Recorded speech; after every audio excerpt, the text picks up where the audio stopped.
श्री स्वामी समर्थ.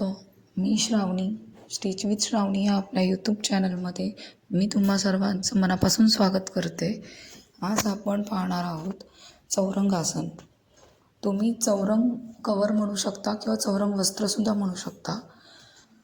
चौरंग आसन बनवण्यासाठी मी सिल्कचा कपडा वापरत आहे. माझ्याकडे हाच सिल्कचा कपडा होता. आधी एकदा आणला होता 2-3 मीटर, त्यातला हा उरलेला आहे, तोच मी इथे वापरत आहे. आपली डबल घडी आहे. ही उलटी बाजू आणि ही सरळ बाजू आहे आणि ह्या साईडला घडीची बाजू आहे आणि माझ्या साईडला ओपन बाजू आहे. आता माझ्याकडे एक पाट आहे. त्या पाटाच्या मापाचं आपण चौरंग आसन बनवणार आहोत. त्यासाठी मी पाट घेतला आहे. पाटाचं माप सांगते. लांबीला पाट 18 इंच आहे आणि उंचीला 12 इंच आहे. उंचीला 12 इंच आहे, तिथे आपण 1 इंच वाढवून 13 इंच घेणार आहोत आणि लांबीला 18 इंच आहे, तिथे 1 इंच वाढवून आपण 19 इंच घेणार आहोत. कटिंग करताना आपण 13 इंच टाकले आहे 1 इंच वाढवून आणि लांबीला आपण 18 इंच प्लस 1 इंच वाढवून 19 इंच टाकलं आहे माप. सेम तसंच आपण वरच्या बाजूला सुद्धा टाकलं आहे 19 इंच आणि मार्क करून घ्यायचं. पण चारही बाजूंना मापं वाढवून टाकलेली आहेत. लांबीला 19 इंच आणि उंचीला 13 इंच. आता आपण हे कट करून घेऊ.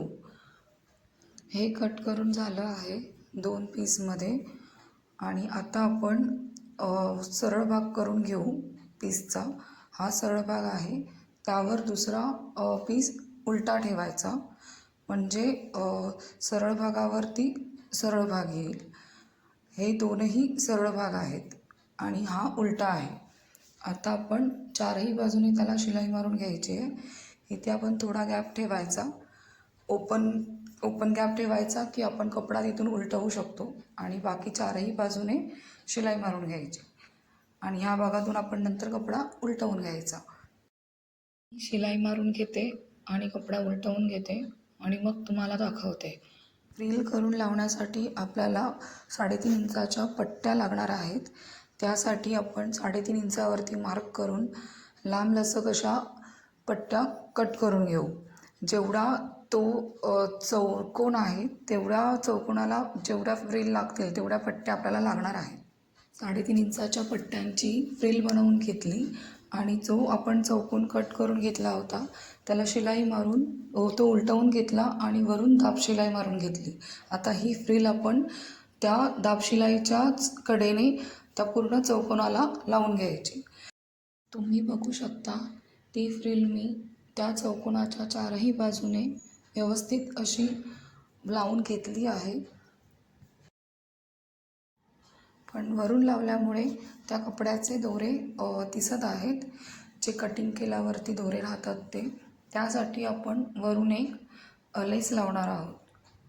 लेस तुम्ही कोणत्याही कलरची लावू शकता, कोणतीही लावू शकता, जाड बारीक जी तुम्हाला आवडेल ती. तुम्ही जो कपड्याचा कलर चूज केला आहे त्या कपड्याला शूट होईल अशी लेस लावा. माझ्याकडे ही लेस होती ज्यावर स्वस्तिक होते. खूप छान अशी लेस होती ती, मला ती आवडली होती आणि चौरंग आसन असल्यामुळे मला हीच लेस या आसनाला लावावीशी वाटली, म्हणून मी ही लेस लावणार आहे. मी आता ही लेस लावून तो चौरंग आसन पूर्णपणे तयार केला आहे. हा फायनल लुक आहे चौरंग आसनचा. आता आपण माझ्याकडे असलेल्या पाटावरती तो आसन ठेवून बघूया, ज्या पाटाचं मी माप घेतलं होतं. बरोबर असं ते आसन त्या पाटावर झालं आहे. छान असं बसलं आहे आणि फ्रिलमुळे तो अजूनच छान वाटतो आहे. त्या लेसमुळेही खूप छान वाटतो आहे. तुम्हाला माझे व्हिडिओ आवडत असतील तर लाईक करा, शेअर करा आणि आपला चॅनल सबस्क्राईब करायला विसरू नका. पुन्हा भेटू पुढच्या व्हिडिओमध्ये. श्री स्वामी समर्थ.